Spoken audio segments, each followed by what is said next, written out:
1950년대 후반 유럽이 석권하고 있던 조선 산업을 극동아시아로 가져온 주역 일본. 이번 영상에서는 일본 조선업 역사의 흥망성쇠 첫 번째 편 일본의 도약에 대해 알아보겠습니다. 시청 전 구독, 좋아요 꾹. 제2차 세계대전 그중 태평양 전쟁은 미국과 일본이 세계 전사상 유일하게 항모 결전을 벌였던 아주 치열한 해상전이었습니다. 당시 일본은 미국을 상대로 항공모함을 마치 풀빵 찍어내듯 전력을 다해 뽑아내지만 결국 본토 나가사키와 히로시마에 핵폭탄이 떨어지고 일본 열도는 나는데요. 세계 최초 유일 무인 뜨거운 핵맛을 본 일본은 히로히토 일항이 뛰쳐나와 무조건 항복을 외치며 1945년 8월 15일 패전국으로 전락합니다. 폐허가 된 전범국가 일본은 1950년 한국전쟁을 통해 다시 산업이 부흥합니다. 심지어 미국으로부터 아시아의 자유진영을 지키는 방패로 탈바꿈하는데요.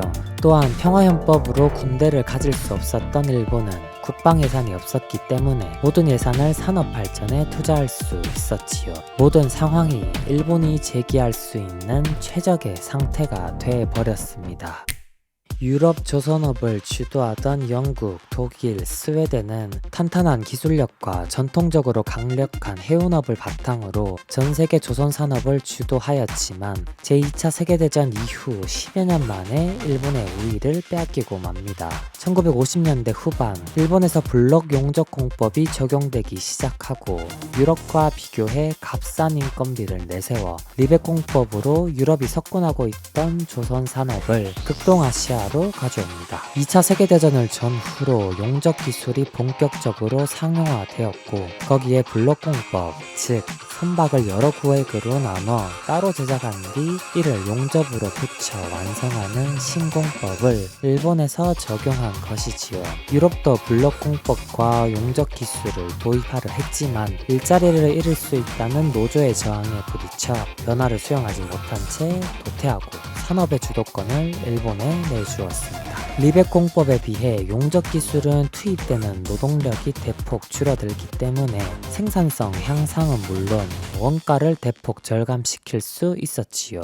용접 기술과 블록 공법은 조선업의 패러다임을 바꾼 혁신이었고 변화에 동승하지 못한 유럽은 결국 상선 분야에서 낙오되어 버립니다. 굳이 비교하자면 블록 용접 공법은 IT 분야에 있어 스마트폰의 등장과 같은 것이고 거기에 동승하지 못한 노키아, 모토로라, 소니는 예전의 명성은 온데간데였고 현재는 연명하는 수준에 불과하다는 것. 굳이 비교하자면 말입니다.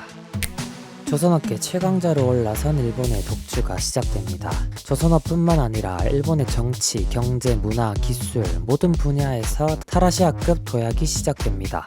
1970년대 초 제2차 세계대전 당시 대량으로 만들어졌던 선박들이 교체되는 시기, 즉 슈퍼사이클이 도래합니다. 일본은 슈퍼사이클의 최대 수혜국이 되고 전세계 선박 수주량의 절반 이상을 차지하는데요. 당시 일본에서는 경영을 가장 못한 조선소도 연말에 1200% 보너스를 줄 정도였다고 하니까 하지만 1973년 1차 오일 쇼크가 터집니다. 5년 뒤 1978년 2차 오일 쇼크가 겹치면서 글로벌 경기는 바닥을 쳤고 호황기 때 발주된 선박으로 인해 선봉량 과잉이 20년간 이어집니다. 더 이상 배를 만들겠다는 선주가 20년 동안이나 나타나지 않은 것이지요. 1990년 중후반에 가서야 조선업계의 불황이 풀리기 시작하지만 1999년 일본을 제치고 한국이 조선업계 1위 최강 조선국으로 도약합니다. 그 사이 무슨 일이 있었던 걸까요?